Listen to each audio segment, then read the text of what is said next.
It is a wonderful Wednesday. You're listening to the Preppercon radio show every Wednesday from 9 to 10 a.m. here on KTalk, AM 630. This is Scott Stallings as usual, and I've got my good buddy here, the prepared guy. How you doing today? I am doing pretty darn good, thanks. Awesome. Well, there's a lot going on in the media right now, and it's crazy, and it's got me kind of bothered.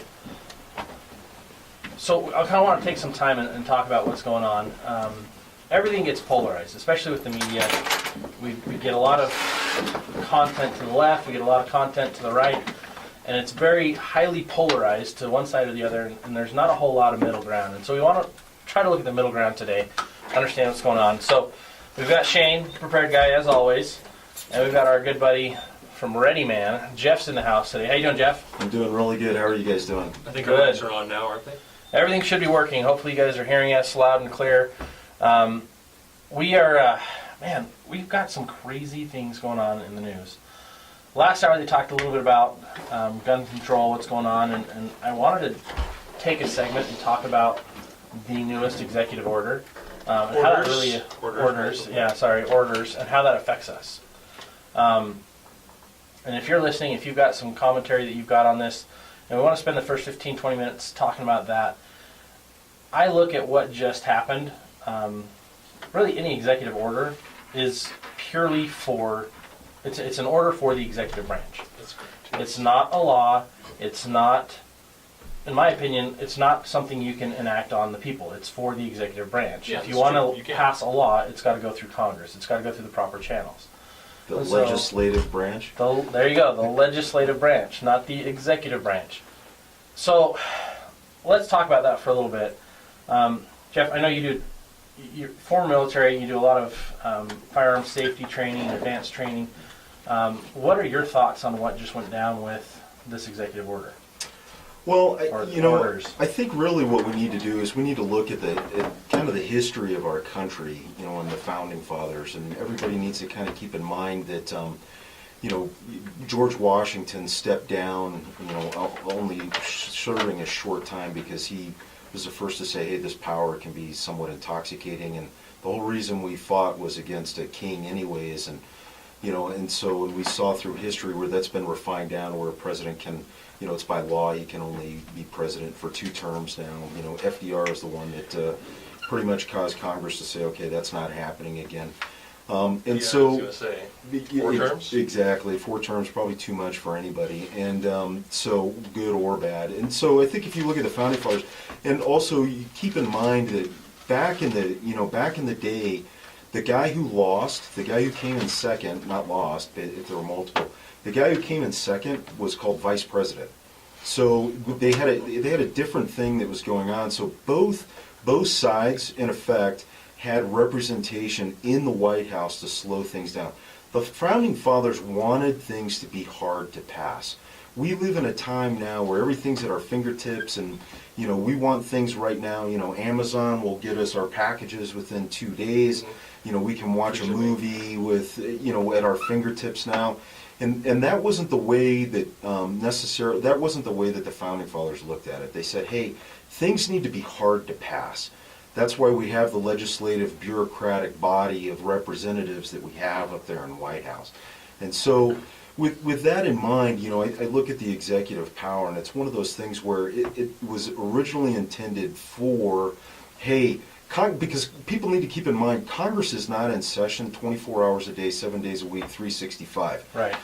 They go home, they shuttle back and forth, and so that was one of those things where it's like, hey, the executive order was something that was used on the very outset. It was like, hey, this is a hold in place until the legislative body gets in here and says, yes, this is what we want to do, or no, that's not what we want to do. But that's not to say the legislative body was still talked to prior to presidents coming out, because remember, the vice president was the guy who was in second place.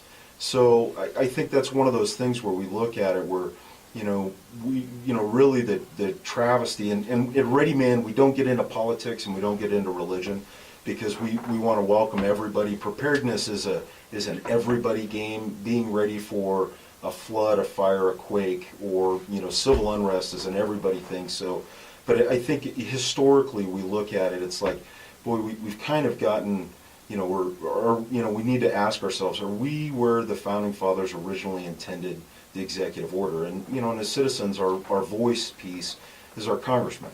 Yeah, I think you bring up two really good points. Number one, prepping is not politics, right? Not at all. It's all about prepping. It's not about the politics. But on the other side of that coin, everyone needs to be aware of what's going on. It can't be ignored. And educate themselves so that they can be a positive influence in their society, in this civilized country. In their family. Exactly. And so, just like Jeff, PrepperCon, we created it so that anybody, no matter what your beliefs, can come and learn, have fun, get better prepared. It's a community outreach endeavor. And today, that's why I wanted to talk about these topics, because I look at so many people getting polarized by these topics, when in reality, there's a lot of information that you're missing on both sides that you can educate yourself on. Looking at specifically this issue with the gun control, the way it's written is it's going to create about 400 or 500 jobs. It's going to increase a mental health investment of $500 million. I don't know where that's coming from, which we got to figure that out. But my major concern is that it does not. It opens up stating that this is to help make it harder for bad guys to get guns. Where it comes down to me is the Second Amendment: the right to bear arms shall not be infringed. Period. Now, if we're talking about concealed carry, is a concealed carry permit an infringement upon our rights? I believe so. Well, and I think too, we've got to be careful with, I'll play the devil's advocate here. It's not the right to carry arms, period, because we don't want felons running around carrying arms. Agreed. So Right. if you're an upright, honest citizen, you can vote. Like felons can't vote.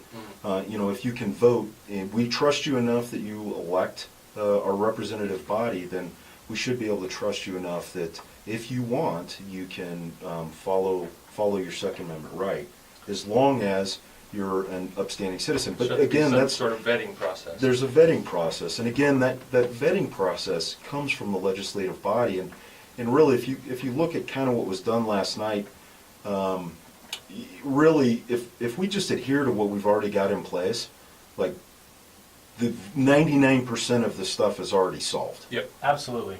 And I think, I'm all for gun control in the current process. I think adding anything to it really isn't making any changes. I love the background check. I think that's a great idea. I'm really concerned with the way this is written as far as the mental health check. Who is going to have the authority to say whether someone's mentally healthy enough to keep and bear arms? That's right, and really that's the biggie that you get into it, and that's where lawyers are really good, or legislative body is really good, is they look at stuff and they're like, okay, mental health. Well, define mental health. Yeah. So somebody, it's real easy to say, hey, we don't want crazy people to have guns, but then it's like you ask any guy, and he probably dated a crazy girl when he was in high school. So does that qualify? But so that's where that stuff's got to be, it's got to be defined, and it takes a body of people, a body of smart elected officials that we trust to make those definitions. Absolutely. And it takes time. It takes a lot of time to really do the homework and do the research. I see this and I go, holy crap, that's not a solution. I see a lot of bullet points, but I don't see anything in the current problem being solved. I just see greater restrictions being placed on those who are already abiding by the law. Exactly. On all 23 of these executive orders, there's not one of them that says, let's try harder to enforce the current laws that we have on the books, because a lot of them are being overlooked and completely ignored. Absolutely. We actually just missed 2 callers in a row, or maybe it was the same guy. We weren't able to get to you fast enough. So if you want to call in and chime in on the conversation, our number here at KTalk is 801-254-5855. This first block, we're talking about the executive orders that came out, talking about gun control and the new measures that the president's trying to impose to change that. The reality is if you're a law-abiding citizen, you're doing a good thing, you're pretty much safe. It's not a whole lot of change. However, if you're on the edge, to me, the last hour they hit one of the nails right on the head. If you're elderly, maybe you're not so good at balancing your checkbook, someone can say, oh, well, they're losing it, they're crazy, and someone can come grab your guns. Well, I don't know what the feasibility is of that, but that's a concern area. Then also I look at my friends who've served in the military, who've come back with mental health issues. Some yes, some no, but you're going to have anxiety if you've gone through a tough situation. That's just kind of part of life. I've been in multiple car wrecks. I have a little anxiety every time I see somebody creep out into the intersection a little too fast when they've got a red and I've got a green. It makes me panic just a little bit. Everyone's going to experience that. And if someone says all of a sudden that that's a reason they can't own a gun, I mean, that baffles me. So we need to make sure. And the real travesty of what's going to happen that originally that they said would never happen, but the real travesty that's going to happen is that the people that need help they're not going to go out and get help because they're going to be worried that all of a sudden they're going to be removed from having one of their rights, whether that's counseling for a bad relationship or a marriage to loss of a family member. Who knows how any of these executive orders are really going to affect your rights? Yeah, exactly. So you've got someone who has maybe a little depression. Is that going to eliminate them from going out and get counseling and get help for it?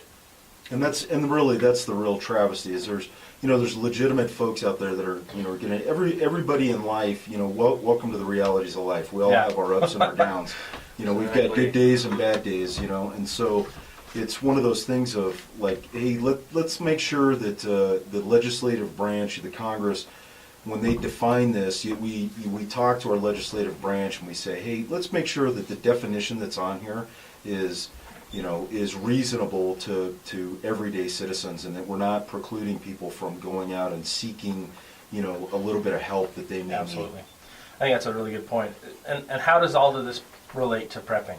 Well, for me, it relates to the common sense life of what prepping is all about. It's about being self-reliant. It's about being able to have the skills necessary to take care of yourself through as many possible scenarios as possible. First and foremost, that falls into the world of education. You need to always be educating yourself on what's going on. You need to educate yourself on skills. So this is going to jump back. One of my other points earlier was gun control. I love gun control. And the other aspect of gun control that I love, and this is the part that I love the most, is understanding how firearms work and understanding how to properly use them, clean them, maintain them. That's part of what gun control is for a person. You need to have, it's a responsibility. It's just like any other tool. You get the keys to a car and you own a car, you have a major responsibility, not just to yourself and to that car, but to society, to obey the laws, the speed laws, the traffic signs, the right-of-ways. It all comes back to education, knowledge. My mom and dad were taught how to use a rifle in high school. That was part of normal education when they were going to school. The school had a bunch of 22s, and they'd have a little shooting range. And to me, that's amazing because when I went to school, we had a golf range nearby, and that was the closest we got to any kind of range. Except for the open range. Except for the open range. We actually had cattle behind our school when I first started there, and by the time I graduated, it was houses everywhere as far as the eye could see.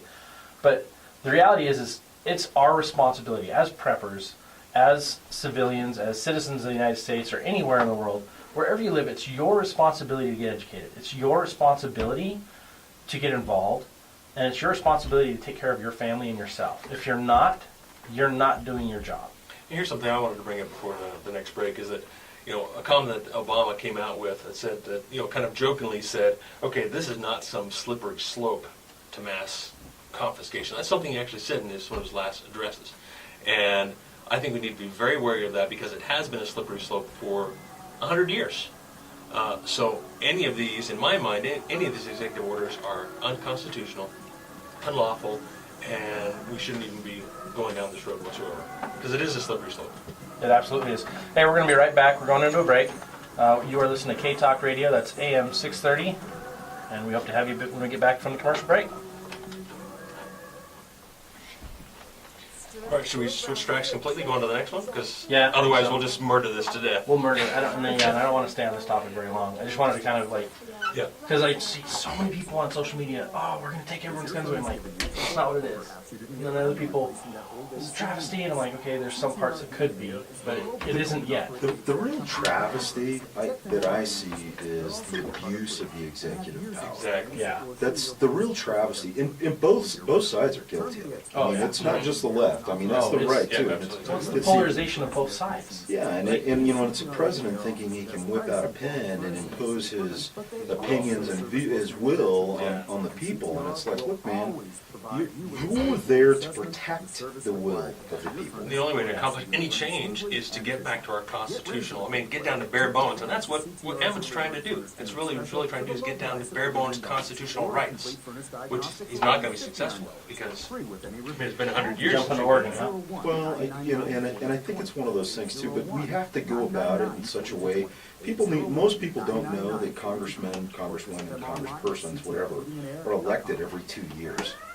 So we as people have a tremendous power of like, you look at the legislative body, 2 years ain't very long when you start figuring out the, and the founding fathers were genius in that is you can't really screw too much up in 2 years. Yeah.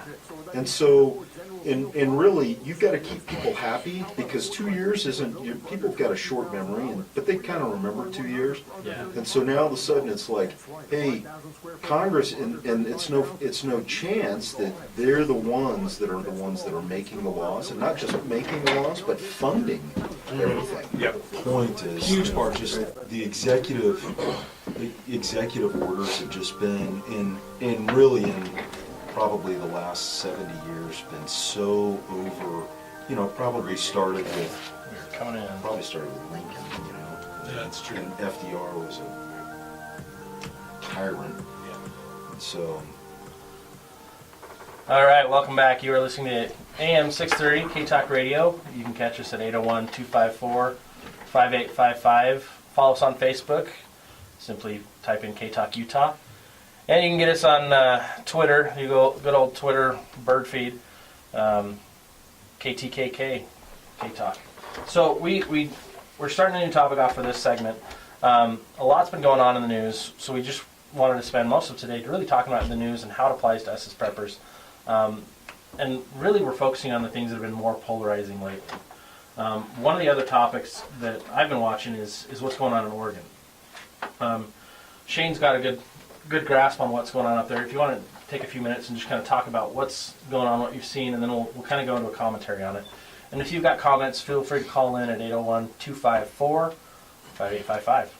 I guess just to keep it down as basic as possible, so we don't get too many lame details. Is the ranchers in Oregon, this particular area of Oregon, the Hammonds in particular, have been struggling with the BLM and their rights with BLM for grazing for literally decades and decades. And there have been, I guess they were initially arrested for setting a backfire to stop a wildfire to save their cattle, because if their cattle don't have a place to graze, they're not going to have any food for their cattle. Their business isn't going to survive. Their cattle are going to die. So the things they did, they felt were within their rights.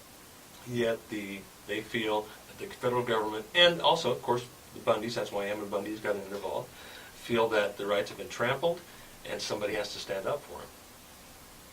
Yeah, and it's interesting. I mean, our First Amendment right is the freedom of speech and assembly, right? So that's the first part of what's going on up there is they're assembling. They've taken over. It's called a federal building, but it really, have you guys looked at the pictures to see what it looks like? Yeah, it's cabin. It's a cabin, and it's a cabin that they use probably 80% of the year, and it's occupied by up to 2 individuals that work there. Flux time, so they're there on and off. I think the way that they're doing this, as far as occupying a random building in the middle of nowhere, to me, it doesn't make sense to me. If I wanted to do a peaceful demonstration, I'd go right to the Capitol, and I'd plop myself down in the center of the building and just start talking. Get everyone there, get everyone involved. We'll open the discussion. the thing is that the propaganda is off the charts Yeah. for what's going on up there. 150 armed protesters or armed terrorists is what they're calling them. It's uncontrolled propaganda. I mean, propaganda is uncontrolled. Well, I think one of the, and it kind of goes back to the legislative body. If you kind of look at what's happened here in more recent stuff that's happened with the Blackwater incident, where the guys were convicted for weapons, using automatic weapons, is where they hauled them into federal court. That was a law that was originally intended against drug cartels. So it was an enhancement that came into being because they were running around with MAC-10s back in the 80s. There were automatic weapons, and you guys that are old enough will remember, hey, the police are being outgunned, and that was the advent of the Glock came in because everybody's carrying wheel guns and so on and so forth. So, but then what happened, we had this law that was put into place that was an enhancement, and really that's what happened with the Hammonds. It was a law that was never intended for that sake. And it's being used. So really, I think what people should be protesting now, me personally, is the legislative body to say, hey guys, let's make sure that we stick to the spirit of these things. Adding enhancements to laws for stuff that has absolutely nothing to do with the reason that it was passed, it probably either needs to go away, not happen anymore, or we change it so that people don't get rolled up into something that had absolutely nothing to do with a circumstance at the time. The Blackwater guys, perfect example. Hammonds have gotten rolled into that for, with the whole, domestic terrorism thing. I mean, come on, let's face it. Let's keep things in perspective here. So, and that's where it's like, again, I go back to the representative body. Probably what you were saying, Scott, sitting on the steps of the governor's of the Capitol in Oregon, probably you'll gain more latitude by saying, hey, let's change these laws back instead of getting people that are innocent of what they're being used against. And the other. Absolutely. Well, from what I understand though, is that they've tried to do that. And it looks like you've got a caller, so let's jump on this since we don't lose you. Hey, thanks for calling KTalk. You're on the air. What commentary have you got for us today? I'd like to talk about this issue you're talking about. Yeah? Up in Oregon? Yeah. Go right ahead. Oh, I'm live on the air now? You are live, yeah. We just bypass all that other crazy stuff and we get everybody on the phone as quick as we can, so. This whole thing, you guys are talking about going down to the Capitol and doing the protest there and talk to the legislation. We're getting to the point where, in my opinion, we're getting way beyond that point with the way the government is managing our taxation. I mean, people can't afford to take a couple of days off and go sit and do a protest anymore because, I mean, our taxes are going up, our food's going up, our utilities are going up, property taxes, car insurance, everything's just going through the roof. And I think people are getting pushed into a corner. I mean, here we get this Trans-Pacific Partnership trade deal, and what is that going to do to our cattle ranchers here in this country? Well, I think do you think it's going to hurt them, or do you think that's going to be good for us? Well, it's not going to be good, but I think what we're missing here in this discussion is the importance of people getting involved. We don't have time. I think that's the reality, is we don't have as much time in our day as we used to. The work day has gotten longer. I don't mean to interrupt you, and I'll get off real quick, but No. These other folks that work in government, they're getting all their stuff taken care of through taxation. They're getting their health care paid for. They're getting their pension plan funded. They're getting a very lucrative salary, good majority of them. They get their sick days, their holiday pool, and that's not the case in the real world. But we still have the money for it. But we still have one thing. With reality. Right, but we still have one thing that we can use that we're failing to use, and that's the opportunity to vote. That's the opportunity to put people in those positions that we believe in. That's our own fault as an American body. We put people in that we've not vetted out as individuals. We don't take the time to research who we're going to vote for. I think that's one of our major problems across America, is people are just naive when they're voting. Well, the majority of people don't vote at all. Yeah. And I think it's even deeper and more than that if you really get into the educational system, what we're taught. the propaganda we listen to, the media we listen to. We are, as this caller is kind of insinuating, is that it's kind of a little too late to step up. You know, our election system is messed up. Democracy does not work, in my opinion. We need to get back to our republic the way it used to be. But even if, you know, in a perfect world where we overthrow the tyrants, so to speak, or, you know, whatever that is on whatever side, it's still going to be replaced by something else, by representatives, and those representatives that go to Washington D.C. are going to be picked by the people.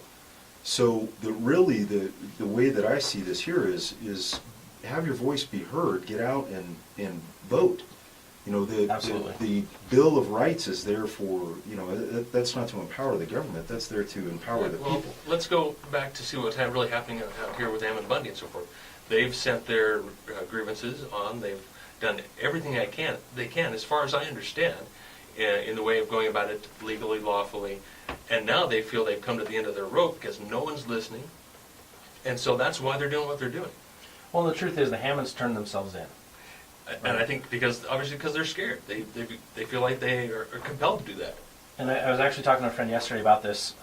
Legally, from what he's telling me, and he's a lawyer, I'm not, so you can call and tell me how wrong I am if I'm misinterpreting what he said. But he was saying that legally, what's happened to the Hammonds falls under the statute or the status of a double jeopardy. They're being retried for the same trial, and because and the government doesn't the care. government didn't like, or well, I'm not going to say the government, because the judicial group that prosecuted them the first time, you know, didn't get what they wanted out of it. Right. Another judicial group joined forces and re-prosecuted. So I think that's a travesty right there. But then we look at the actual situation of what's going on, and let's compare that to what else is going on in the nation. I mean, not too long ago we had Ferguson. Not too long ago we had Baltimore. You know, and the different types of response to those different types of scenarios, I think that's something important that we need to talk about, because if you look at what was going on in Ferguson, it wasn't a occupation, it was demolishment. Yeah. I mean, people were just fighting back. We need to look at, okay, what happened in the Mall of America was, I think it was last year, the peaceful protest, they went and sat there, but then all of a sudden there was hundreds of armed forces in the building just in case. Well, I think it was a little overkill, but they did have reason to be a little concerned because the track record to that point hadn't been very good. Right. I even had a cousin that was living in Baltimore when Baltimore was going down, and he's like, what you guys are hearing on the news is crap. It's not that bad. Mm-hmm. He's like, it's a very tiny area. It's horrible what's happening in that tiny area, but it's not the whole city. He was just appalled that it was being reported the way it was, because he's like, really, I mean, I'm safe. I walk by this stuff all the time, and I'm safe, like, no big deal. Well, and I think that's where, I mean, you know, just like Kirkham Radio, where you have independent media sources that are going out there that try to be as non-biased as possible, or that put out the information. We live in a phenomenal age right now where we have literally information at our fingertips, to where we can reference, cross-reference, and check and double-check information. It just takes, you know, we've got to be diligent as citizens and check the information. Absolutely. And that falls on our responsibility as individuals. You know, I see my favorite place to watch an argument is Facebook, because it gets pretty ludicrous. You know, Facebook, social media is like the best place. If you want to watch, you know, high-level entertainment, go on Facebook, watch the posts of your friends and acquaintances, and then watch any political post and how it just gets destroyed from both sides of the argument, and you'll get people, you know, 20, 30 comments deep that by the end of the post, they're not even commenting on what the post originally talked about. They're arguing about one person's ineptness to understand a concept. And it's completely off base. Well, and I think what's happening is here, in part of these executive orders and so forth, is that we are being turned upon each other. We're not coming together and finding a common ground, and we are being forced to basically just fight against each other. Yeah, and then, you know, and it's like any emergency situation. You know, if a flood hits your neighborhood, are you going to be an asset, or are you going to be a liability? Are you going to be the guy or gal that can get out there with a chainsaw and start clearing the roads so that the fire trucks and ambulances can get in, or are you going to be the one sitting outside your house waiting for, the government to come help. And I think Absolutely. everybody listening knows the answers to those. We have plenty of great examples that way of communities stepping in and helping. Go ahead. Let's take one more caller before the break. Hey, you're live on KTalk. What do we got for you? Yes, you were talking a little bit about the Bundy situation and the Hammonds situation, and I just wanted to bring in maybe a thought. Please do. Yes, the Hammonds turned themselves in, but that doesn't mean that the rest of us don't still fight for them, and that doesn't mean that when atrocities are committed, that we that even though people accept them, doesn't mean that we all have to accept them. I mean, just to go on the extreme, just to kind of make a point, is that just to say the atrocities that are happening with other countries or things like that, that the killing of the Jews in Germany or this and that, that some of the people you could say, well, they went along with it, but it doesn't make it right. And I think, and I appreciate. Personally, I appreciate the Bundys and other people that are sticking up for rights that the rest of us, the rest of us, will benefit the rest of us. And so, in my opinion. No, I think you bring up a really good point, and I actually agree with that. We do need to do something, and then oftentimes it is more than just get out there and vote. We need to get more involved. I like what the Bundys are doing is in effort. I don't 100% agree with how they're doing it, but then again, no one's ever going to agree 100% with somebody else and all their actions. And it's like, well, what else do you do? I mean, I don't know. Exactly. And the thing is about voting, I mean, I was very involved with the Republican Party for some time, and personally, I don't, you can't, in my opinion, you just simply cannot trust the vote. I agree with you there. I mean, we used to be able to go and take a look at the tabs, hanging chads, or look at, you had physical evidence that you could actually examine. Well, we can't do that anymore with the machine. So or at least with the electronic voting. And so, personally, with all the fights we had, within the Republican Party about the vote, I mean, most everything came down to who controlled the vote, and et cetera. There was, within our fighting, and within the infighting within the Republican Party leadership, et cetera, it really came down to who controlled the vote for the most part. And I can't imagine them implementing this type of system without there being some nefarious activities going on. That's a great point. Thank you so much for your call. Yeah, Jeff, what you were saying about 17th Amendment, I think we can touch on that real quick. Paul, everybody talks about term limits and whatnot, and with senators, and I think it's people, not to insult anybody's intelligence, but remember, Congress is elected every 2 years, so the public arguably has a relatively short memory, and so we as citizens are electing our representatives back in D.C. on the legislative body of the Congress every 2 years, presidents every 4 years, senates every 6 years. One of the big things that happened in the past was the 17th Amendment that was elected senators by popular vote. And kind of getting into what the gentleman on the phone was talking about earlier was, it's hard to trust what's happening based off of the votes because of the electronics and stuff. Back in the day, the U.S. senators were picked by the legislative body of the state, and they chose who to go back. And I think that was genius on the Founding Fathers' part, because they knew that you were only going to get X number of times back there in Washington, and then the legislative body of the state was going to say, hey, Scott, you were senator twice already, sit down, I'm going back to be a senator this time. And so we lost that by popular vote, because really, if you think about it, what controls the vote is in a huge way, is the media. And so now all of a sudden, those who have the most money can buy the media. And that's really, I see, a big issue. Absolutely, and we could go on for hours about that. Yeah, we'll be right back. You're listening to AM 630. That's KTalk Radio. Join in the conversation when we get back from the break. You can call us at 801-254-5855. Thanks for being with us today. Hey, thanks for being with us. You're listening to CoverCon Radio. We've got a guest we're about to bring on the line. She wanted to join in the conversation. Let's see if she's still there. Are you there? Hello? All right, you're on air. Yeah, hi. I just wanted to bring up something that I don't think, I would say probably about 90% of people are unaware of. And that is that the laws that we have that are put in place and proposed by the people that we supposedly elected, in some cases we voted against them, but they got in there anyway. They don't even read the laws that they pass a lot of times. They might have somebody in their staff look at it, but they don't read them, and they don't write them either. There's a private corporation called ALEC. That's an acronym for the American Legislative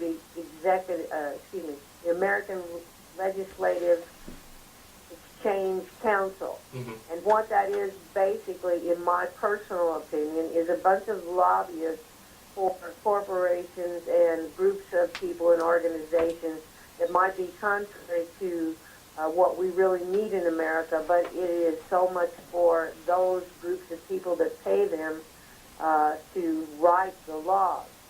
Great point. Great point.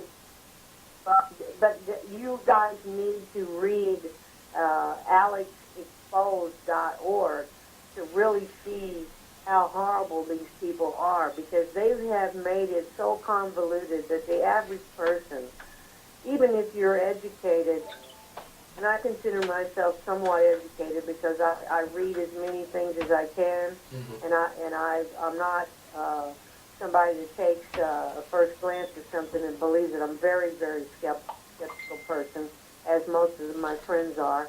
And when we read about this group of people that formed this, and when we really got to looking into it and found out who sponsors it and who belongs to it, it to me, it is horrible what has happened to our country. And that group of people that formed the American Legislative Executive Council, or ALEC, is done immense damage to the freedoms and the rights of everyone. And so when concerned citizen called in earlier and exposed his extreme anger and displeasure with the way the world is running in his area, I would say that at least 80% of all of his complaints, and mine as well, if you trace it back, you're going to see that organization is involved in it.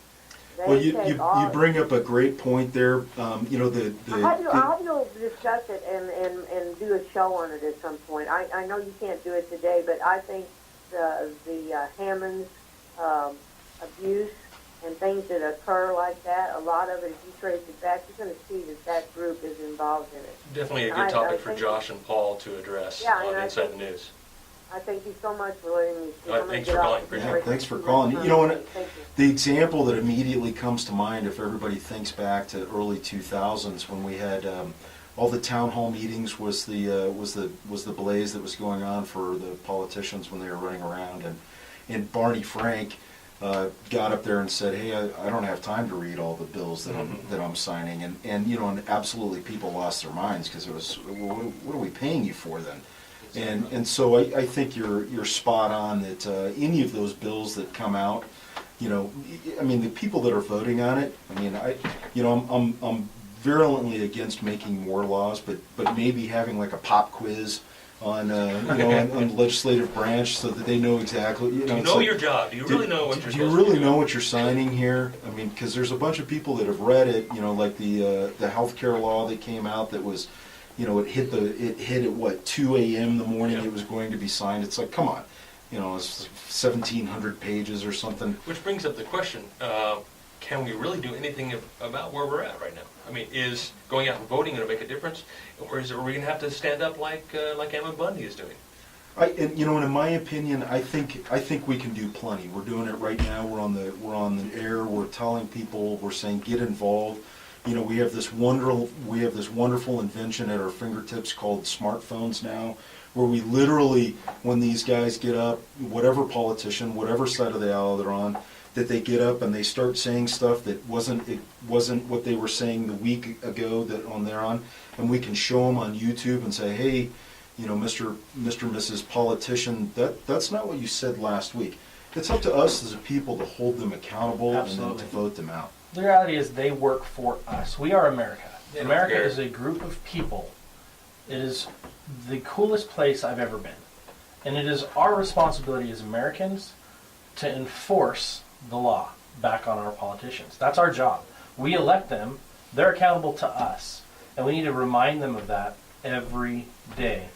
I mean, going after law enforcement is really, I mean, it's like it's if you have a cold and you're constantly wiping your nose, you're not really going to the source. Mm-hmm. You know, if you're mad at police for enforcing what the law is, don't get mad at the police for enforcing the law. Get mad at the politicians Yep. who pass the law and change the law. Absolutely. I think that's where we can fix a lot of the things that are going wrong, is to go back to the source. A doctor that's worth his weight is a doctor that finds the source of the problem and remedies that. It doesn't just address all the little tiny symptoms and all the side effects. And I completely agree, and I think people have been trying to do this. And I'm trying to play, I guess, a little bit on the devil's advocate side here. Is, okay, what Ammon Bundy and the other militiamen, or whatever you want to call them up there, are doing is standing up, physically standing up, and not just going to the polls. Because I think that us true patriots have been trying to do that for years, and not seeing anything happen, seeing continual corruption, and it's getting worse and worse. And so that's why they're doing what they're doing. But we can talk about this for hours. Right, and I'm not saying for them not to do what they're doing. There's a lot of commentary on both sides of the aisle, if you will, of the media, that it's wrong or it's right. I look at it as they have to stand up for what they believe. At the end of the day, we all do. That's our responsibility. And if we're not, then we're failing and we're not doing our job as concerned citizens. We need to stand up for what we believe. Now, they've taken it to a level of occupying this tiny little cabin that the media said, oh, they're in a federal building. Well, the reality is that it's public land. It's the public's responsibility. It's America. They're just in a building. It's not a law building. It's not where the senators are hanging out. It's a bunch of bullcrap how it's being portrayed. But the reality also is it's everyone's responsibility to peacefully assemble, speak their mind, and get our politicians to listen to us. And not just sit behind the radio listening to us. And hopefully you don't have to, hopefully you never get to a situation where you're using violence to share a message. If you get to that point, I'm really sad that's where you went. If you can find a way to peaceably solve this situation, you always go there first. That's your first line of defense. We're almost out of time, so we're going to take this last caller here real quick. A bunch of other topics to talk about. Hey, you're on the air with KTalk. I would like to make a comment. I got an email from teachers regarding what's going on in Oregon, Yeah. and they don't support it. And they are an organization of retired military police officers, and they feel that somebody in the government gave them some information that they're actually raided. And so they sent out an email saying absolutely no children, no women, it's possibly deadly. But they feel that Hammonds, Bundy, and this other gentleman has kind of hijacked that patriot movement and are inciting violence, and that's their goal, is to make this a violent confrontation. But something's definitely fishy with it. It's in regards to public lands, and it's not their land. So, I think there's a discussion that they have to make regardless, because if they want to challenge the public, that's a whole other thing. But if both groups, which is retired military and police, aren't supporting them, then I can't either. But I just wanted to throw that out there. That's a great point. Send out a couple of emails. You may want to look into that. They provide you a lot more information than I can. If you could do a link on that on our Facebook page on KTalk, we'd really appreciate that. And thanks for calling in. So, along with that, one of the funny things, I hear a lot of commentary that people are kind of outraged that the police aren't doing anything about this event, about this occupation. Well, what I've read last night was that there's actually a checkpoint on the roads in and out that's about a half a mile out that the FBI and local law enforcement, the sheriff's department, have set up checkpoints so no one can come in or out without their approval. It's a very desolate area, if you will. Mm-hmm. So the reason, there's no reason to have like a SWAT team in there right now. There's no reason to charge what's going on. Right now they're just keeping everyone there that wants to be there, and everyone that wants to leave, they're allowing to leave, but they're vetting them in the process. And so while you may not see that on the news that, oh, okay, there is a law enforcement presence to try to keep things calm and try to keep things okay. You know, it is there, and that makes me very happy because they are responding to it. And I think in the right level of response. Nobody's sending in snipers, nobody's sending in smoke grenades yet. It's appropriate. And I think that's the other thing is we've got to thank our law enforcement officials, our officers all over the nation. They put themselves on the line in this type of scenario as well as way worse. You never know what's going to happen even on a traffic stop. And they put their lives on the line. And so I want to say special thank you to those who are taking care of this situation, but also those who are taking care of us every day. You guys do a lot. You're not thanked enough. You men and women are the people who are really on the front lines of helping this country stay a great country. Thank you for doing that. We got some other topics we want to talk about. We're running out of time. We've got just a couple minutes, but we kind of want to talk about what's going on with the economy. Shane, if you want to take a minute. Yeah, very quickly here. We only got like a minute left or so. But what I wanted to address, and like Scott said, there are so many topics we could talk about here, so many stories, is that the first day of the trading year, we see what 460 point drop in the stock market. Yeah, it closed at the end of the day closer to 230 points, but that being a very bad sign. And again, today, right now, we're down almost another 200 points. And what I wanted to bring up there, and you also saw China, which dropped 7% on the very first day of the year as well. And that is a massive drop. And I think what we really wanted to talk about today about the reason we're talking about these news articles, because everybody else is talking about it. So why are we talking about it? We want to help you become more prepared. And that is the reason why we're talking about these topics. And the reason I bring up the stock market, is that the financial world is a mess. And just like getting to know all of the other topics out there, you need to educate yourself, learn more about it, and what to do about it. And check out our blogs and our sites, and we'll try and post more information, because just an hour just isn't enough time here. We may be moving to 2 hours in a few weeks, so hopefully that happens. But in the meantime, follow us on Facebook, check out our preppercom.com webpage, and preparedguy.com. Thanks for listening. Thanks for having me, Scott. Yeah, thanks for coming. Check out readyman.com.